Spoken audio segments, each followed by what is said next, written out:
നിങ്ങളുടെ ഇഷ്ട പരമ്പരകൾ എക്സ്ക്ലൂസീവായി സൺ നെക്സ്റ്റ് ആപ്പിലൂടെ തികച്ചും ഫ്രീ ആയി ഇപ്പോഴേ ആപ്പ് ഡൗൺലോഡ് ചെയ്യൂ. അത് നിന്നതില്ല. അല്ലാണ്ട് തീ എവിടെയിട്ട് തല്ലണമായിരുന്നോ? അതൊന്നും നടപ്പുള്ള കാര്യമൊന്നുമല്ല. എന്തായാലും തീയുടെ പ്ലാൻ പ്രകാരം കാര്യങ്ങളൊക്കെ നടന്നു.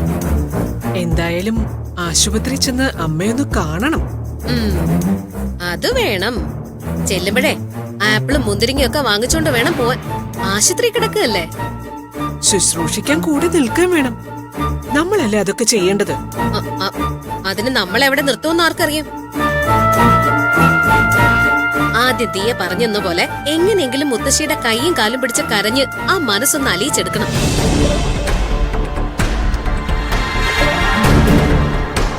നമ്മളോടുള്ള ഇഷ്ടം തിരിച്ചു പിടിക്കണം. പിന്നെ അമ്മ പേടിക്കുന്നത് പോലെ നമ്മൾ എവിടുന്ന് ഇറക്കി വിടുവൊന്നുമില്ല.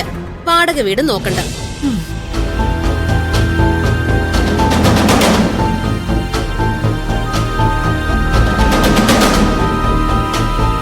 ഓഹോ, പുതിയ പദ്ധതികൾ മെനഞ്ഞുകൊണ്ടിരിക്കുകയാണല്ലേ. എന്തായാലും വാടക വീട് നോക്കേണ്ടി വരും. എന്താ, നീ ഇവിടുന്ന് താമസം മാറാൻ പോവാണോ? വാടക വീട് എനിക്കല്ല, നിനക്കാ. നീ ഈ വീട്ടിൽ നിന്ന് പോവാതെ സമാധാനം എന്നൊന്നും ഉണ്ടാകാനേ പോകുന്നില്ല. ഞാൻ ഇവിടുന്ന് പോണോന്നോ? അമ്മേ, ഇവ പറഞ്ഞത് കേട്ടോ? എന്നെ പുറത്താക്കാനുള്ള പദ്ധതിയായിട്ടാ ഇവ വന്നിരിക്കുന്നത്.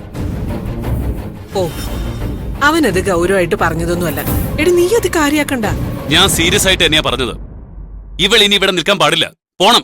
പിന്നെ അങ്ങനെ വല്ല മോഹം ഉണ്ടെങ്കിലേ അതങ്ങ് മനസ്സിൽ വെച്ചാ മതി. അങ്ങനെ എന്നെ ഇറക്കി വിടാനൊന്നും ഒക്കുകയല്ല. ഒരിക്കൽ കല്യാണം നടത്തി ഇറക്കി വിട്ടതാ നിന്നെ. കെട്ടിച്ചു വിട്ടാൽ ഭർത്താവിന്റെ വീട്ടിലാ ജീവിക്കേണ്ടത്. പിന്നെ ഇവിടെ കിടന്ന് നിരങ്ങുന്നതിന് അവളിവിടെ വന്ന് നിൽക്കുന്നുണ്ടെങ്കിലേ അതിന് കാരണമുണ്ട്.